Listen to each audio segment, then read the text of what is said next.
Well, I think it's,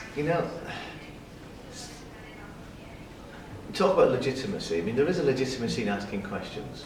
There is a legitimacy in what people say. Now, there are kind of like shades of grey, as it were, as opposed to shades of noir. There are shades of grey, which at this moment in time, and you know what, it's too early for us. We need to explore more about the mechanics of the survey. But it would suggest that it's not been how you would want it to have been done, how I would have paid for it to have been done.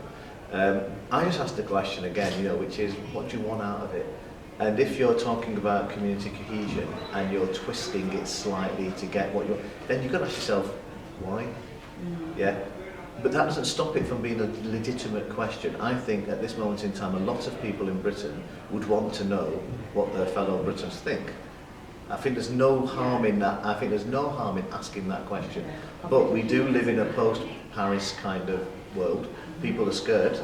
People want to know what's going on around them. Now, the question I would put is this the best way to address that fear or concern or lack of knowledge? Now, we're living in a world where I can bore you to death about the lack of religious literacy, lack of cultural literacy, lack of literacy all over the place.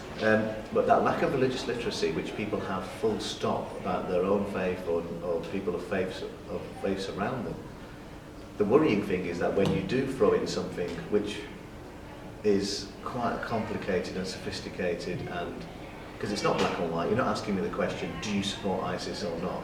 I'll give you a straightforward answer to that.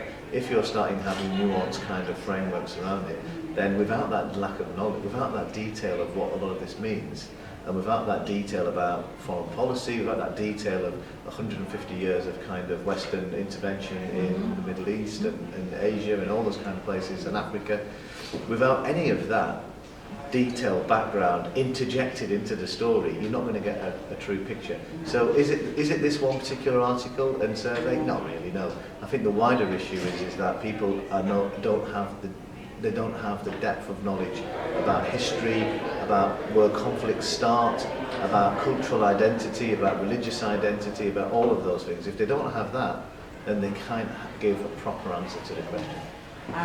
So you just